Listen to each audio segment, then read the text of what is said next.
We'll now start with the plenary session. Session 1 is on reformed multilateralism and India's outlook during its G20 presidency. It is my utmost pleasure to introduce Ambassador Sujan Chinoy. He is the chair of T20 Engagement Group for India's G20 presidency and the Director General of the Manohar Parrikar Institute for Defense Studies and Analysis, MP-IDSA.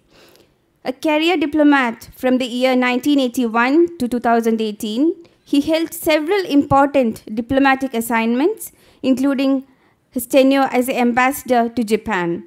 He is a specialist on China, East Asia, and political, military, and security issues. On deputation to the National Security Council Secretariat from 2008 to 2012, his expertise covered external and internal security issues, including the extended neighborhood of the Indo-Pacific. He has served as a Consul General in Shanghai and Sydney and has extensively dealt with trade, investment, and economic issues in multiple sectors. He also contributes extensively to newspapers and journals, besides lecturing in India and overseas. It's an absolute delight to have Ambassador Sujan Chinoy with us today. A hearty welcome, sir. May I please invite you to address the gathering. Ambassador Vijay Nambiar, distinguished ladies and gentlemen, boys and girls, Namaskaram. It's a great privilege and great honor for me and my colleagues from Delhi, Colonel D.P.K. Pillai and Dr. Sunaina Kumar, to be here with you today and to have this great opportunity to engage in a joint T20 Civil 20 event. It is also entirely appropriate that the tone for this conference was set by the wise words of Amma, as also Swamiji, both of whom spoke at this morning's session, and they gave us some guidelines that you, particularly the youth, the future of our great nation, should bear in mind. For me to return to an educational institution is a transformational experience.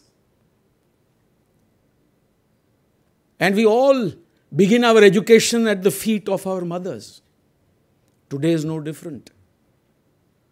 Today we are beginning this event at the feet of someone who is the mother to all of us. School, college, education, these are very important. When I was little, my mother taught me a shloka. It emphasized sanyam and niyam, discipline in life. How to stay on course. Nityam charami khelami, pratah surya namami cha. Nityam pibami khadami, shlokan mantran padhami cha. How to maintain consistency in life. How to remain that eternal seeker of education. For education is very important. But education without compassion, without the backing of wealth, also is incomplete. Wealth by itself is also incomplete. Wealth also requires knowledge and compassion to back it, to be effective in society. We need to change from within. Mind is a monkey. At 64 plus, my greatest challenge in life is to keep my mind still. My mind is all over the place. It's hopping around from thought to thought. Not all my thoughts are positive. I feel anger. I feel frustration. I feel jealous. So the war that is required, a constant war, is within ourselves. And if we can achieve that little day-to-day improvement. As Amma said this morning, we must change. We must make that incremental progress so that we are useful to society at large. And our time on earth is very precious. Make full use of it in this search for knowledge. Vidya. Vidya is the primary requisite for all transformation.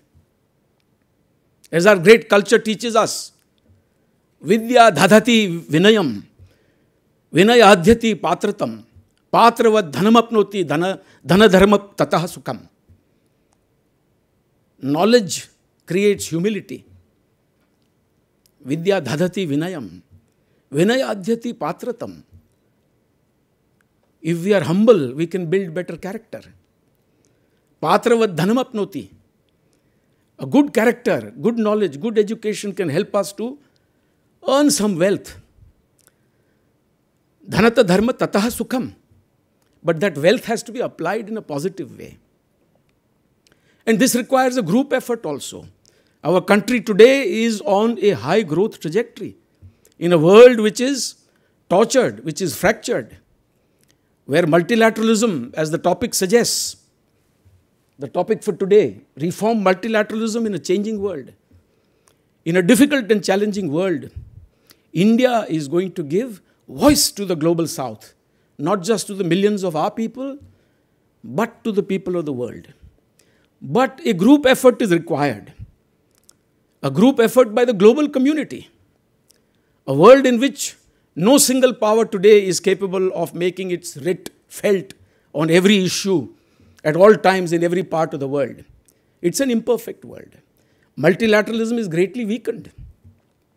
The United Nations that was set up in 1945 represents a bygone era. Much has happened since then. The balance of power has shifted. The world has moved away from bipolarity of the Cold War to the unipolar decade of the 1990s. But today in the 21st century, ladies and gentlemen, the world is moving towards multipolarity. And India is also emerging as a very important economic power. More than economic power in this fractured world, India is emerging as a beacon of values, of ethics, all the good things that Amma spoke of this morning. For what is knowledge? What is wealth? What is power? Without ethics, without values, without a new moral compass to take this world forward onto a new path for the benefit of all. Vasudhaiva Kutumbakam. I see before us in this hall today people from all over the world. That is India's ethos of inclusivity, of incorporating, of assimilation, of tolerance, not one of rejection, not one of exclusivity, not one of exceptionalism. That is not India. India is a country that has never aggressed against any other country. It is the land where thousands of years ago our ancients have taught us through the Vedas and the Upanishads, through the teachings of Gautam Buddha, later Mahatma Gandhi, that peace and development, love and compassion are important. And that is where India is going to take the global community ahead in the 21st century. But this requires a group effort. The imperfections of the global system are well known. The United Nations has not transformed itself. It is a creature of the Second World War, of the power structure as it prevailed then. That is not the power structure that prevails today. But it also does not mean that we oppose multilateralism. It is greatly weakened. It is imperfect. The need of the hour is not to reject multilateralism, but to try to reform it, to try to take it in the right direction. Again, India is one country under the G20 presidency that can point the world to this new direction and give it a new moral compass. But this requires a group effort.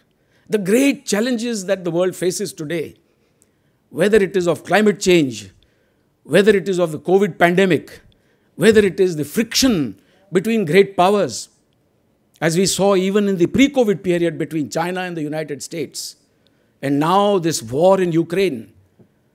This is upending the global order as we know it. It has caused great stress and disruption with regard to food, fertilizers, energy. But it requires a group effort to resolve these issues. Yathahe kena rathasya chakrena bhava evam purusha karena vina daivam na siddhyate. Just as a chariot cannot move on one wheel, so also destiny cannot be realized without effort.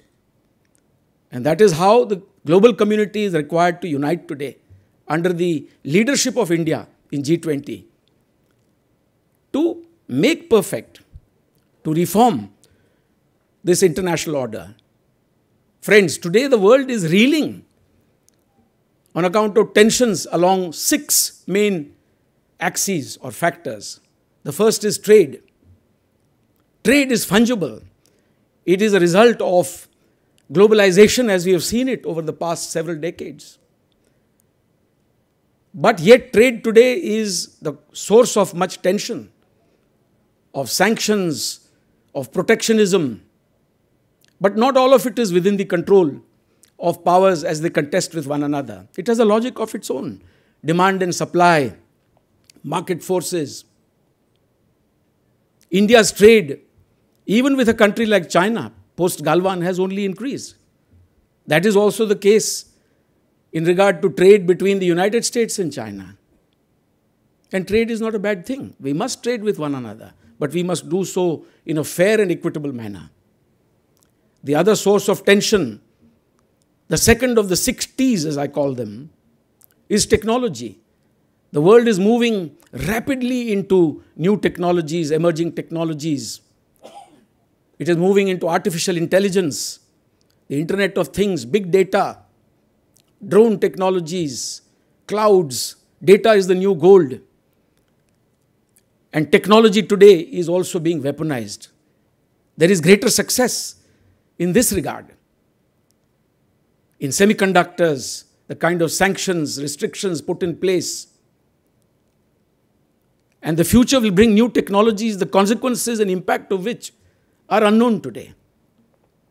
The third T is that of territory, territorial contests. This desire, this greed for territory, irredentist claims going back into history, real or fictional. We can see it in Ukraine. We can see it in the Indo-Pacific. We can see it in the East China Sea, the South China Sea, the Himalayas. Everywhere we see this contestation about territory. The fourth is the T of terrorism.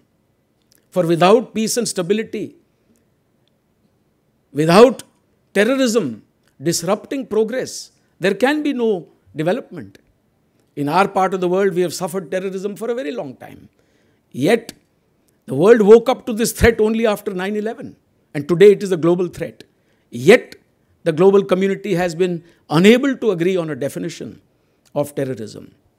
The United Nations Security Council that was set up in 1945 has privileged powers with vetoes. In the 21st century, 77 years after this institution was set up for another era, there is still this great power exceptionalism. And great powers tend to veto many things. Even the common definition of terrorism has eluded the UN Security Council. It has proved itself ineffective on many counts, including handling the COVID pandemic. More so, it is today divided with regard to the war in Ukraine. It has not lent itself to any kind of change, the UN Security Council. If in 1945 there were 51 members of the United Nations, today there are 193. Yet the UN Security Council has been reformed only once. In the early 60s, 4 years of negotiations in the ECOSOC led to a resolution in 1965 expanding the number in the UN Security Council from 6 to 10, taking the entire number from 11 to 15. But that change was cosmetic, only in the non-permanent category, and there has been no change since then. A country like India, with all the attendant qualities and qualifications to sit in the UN Security Council, still remains out of that decision-making power. Beyond terrorism, the fourth T is that of tenets. Tenets as in narratives. Today there is this great discourse about whose narrative is better, whose model for development, governance, cultural and social systems is superior. Is it democracies? Is it autocracies? And the tools that are available today, social media tools, information tools, etc., only make this worse. For there is scope for disinformation, for affecting the choices that people make. There is also the T of trust, which is greatly lacking today. The sixth T of trust is today important because there is utter lack of trust. The global community doesn't trust one another. Again, it is a country like India that can step in over here. Ladies and gentlemen, India's rise is well known. In the last 8 to 9 years, India has made tremendous progress. India has implemented many schemes that have brought about gender equality, that have made India a new nation with hope and aspiration, with the youth that comprise a very large part of our demography playing a very key role. It is an India that has delivered digital public architecture and infrastructure to its people through the Jan Dhan and Aadhaar schemes delivered on mobile platforms. India has successfully brought in marginalized sections of our people into the mainstream of economic and political life. It is an India that is taking initiatives in regard to a number of issues. India is no longer a bystander or an observer. It is shaping outcomes. The G20 is a very important group. It gives us hope and optimism. In a world which is imperfect, a world in which the UN Security Council and its affiliated bodies, whether the WTO, which has been dysfunctional for many years, or whether the WHO, where the politics of the pandemic took precedence over the priorities of healthcare for the global population. In all these, we have seen imperfections, the inability to work together. But the G20 provides us hope because it is an inclusive grouping of the 19 countries and the EU.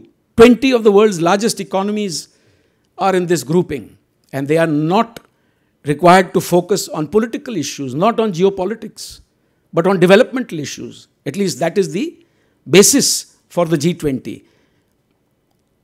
When it was formed as a result of the Asian financial crisis in 1997, later upgraded in the wake of the two global financial and economic crises in 2007 and 8, the G20 emerged as a very important apex level body in which such deliberations and consultations could take place on key issues like debt distress, which affects 75 countries today, like global warming and climate change, which affect all of us today. Global warming does not recognize any borders. It is a transcontinental international issue.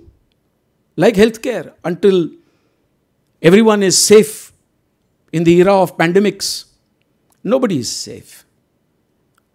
So this is, ladies and gentlemen, an era of polycrisis. The new words are permacrisis also. And a country like India, therefore, can play a role. The G20 is an opportunity for the world to come together, to bring the focus of development, finance, back into the agenda. The G7 is part of the G20. All the 5 permanent members are part of the G20.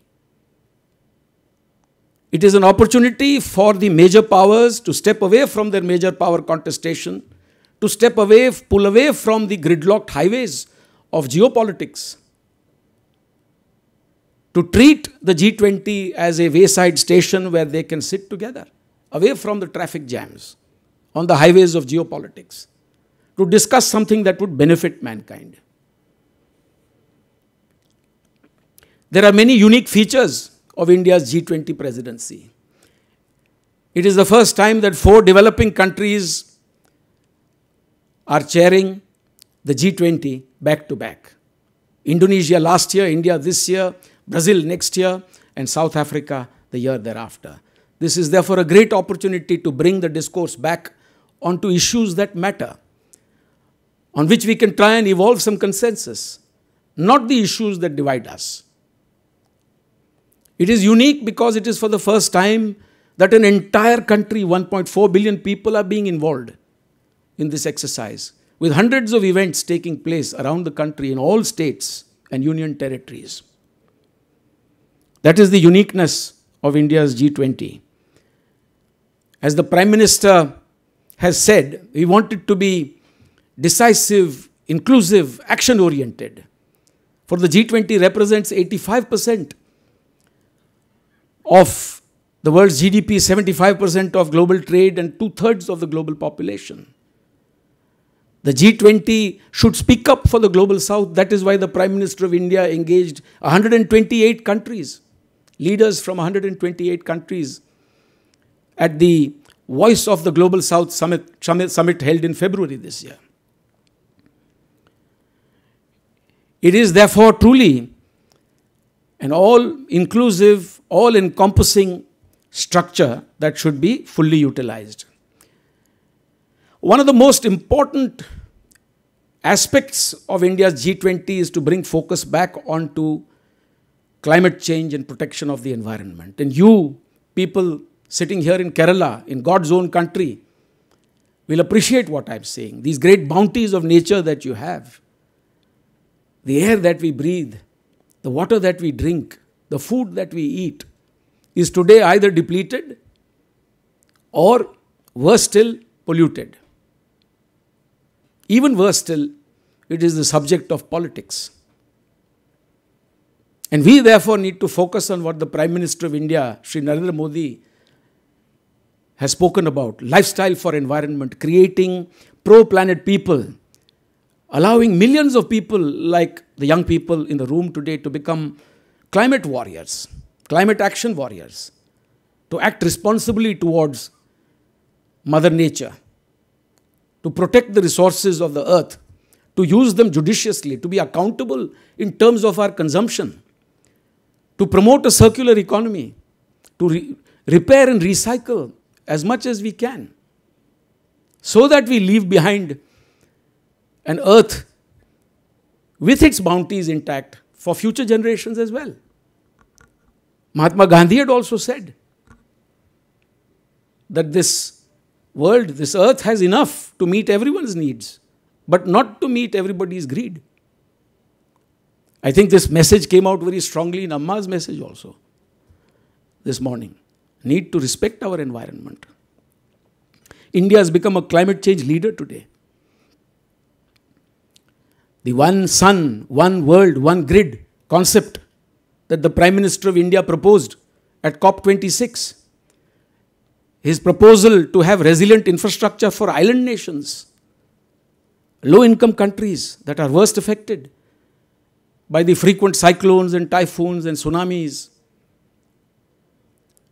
this proposal to create an entire generation of pro-planet people, this shift that we are making towards green energy, Panchamrit as it's called, to not only achieve net zero by 2070, but also to ensure that we have 500 gigawatts of power coming from non-fossil sources, to ensure that 50% of our matrix will be from renewables by 2030, to ensure that we reduce our emissions by 1 billion tons by 2030, or to ensure that the carbon intensity in our economy is kept below 45% by 2030.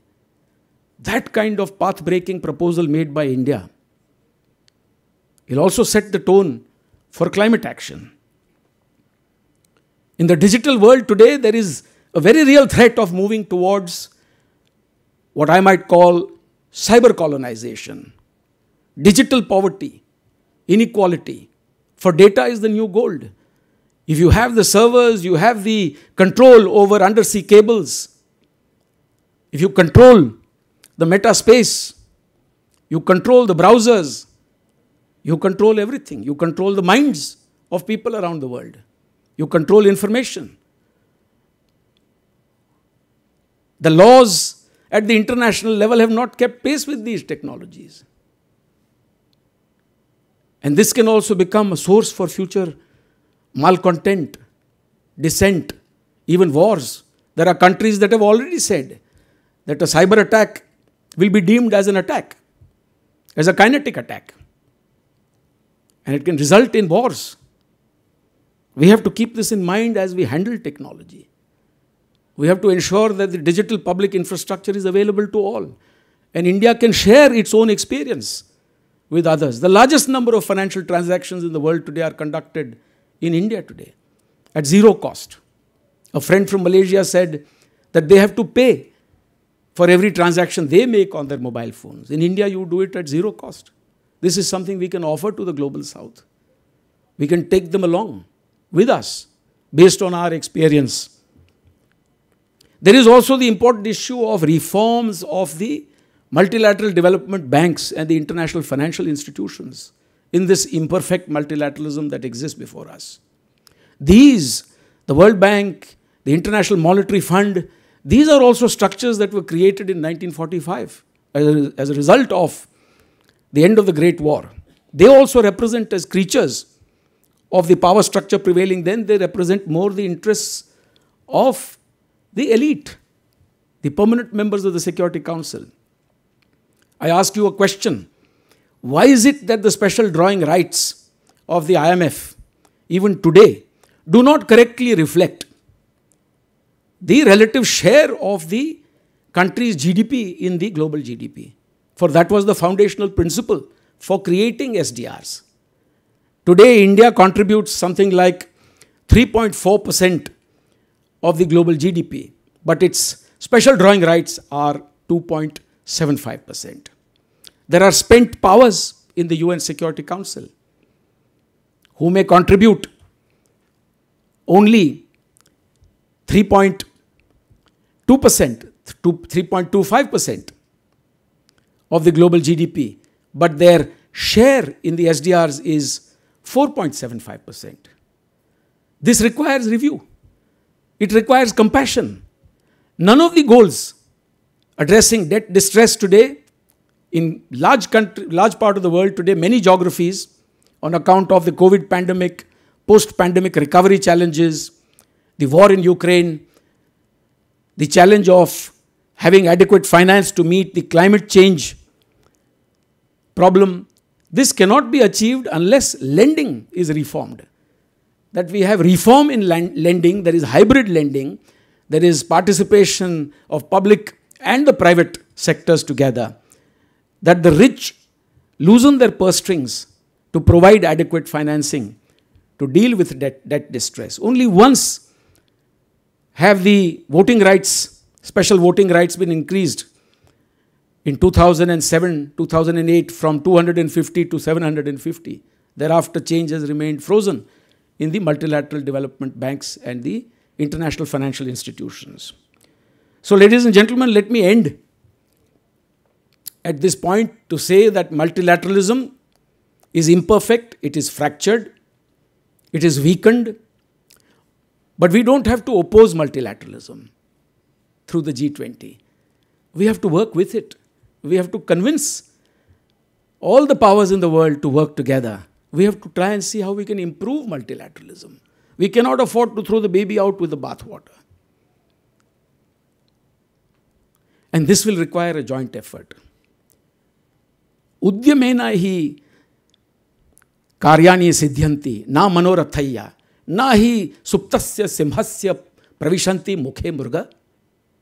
Again, our ancient logic, the shlokas, the teachings tell us that only hard work, udyamena, industriousness, will enable us to achieve our goals and objectives. Even a sleeping lion cannot hope to have a meal unless he works for that meal. He has to get up and hunt. The deer will not come automatically and enter the mouth of a sleeping lion. Udyamena hi karyani siddhyanti na manorathaya na hi suptasya simhasya pravishanti mukhe murga. So let us all once again rededicate ourselves, especially the youth, to working together. And the international community is represented here today. I can see it. Let us work on that concept of Vasudhaiva Kutumbakam. Let there be enough for the wants of everybody. Let there be compassion. The right place to rededicate ourselves is also Amma's ashram. Thank you very much. Namaskar.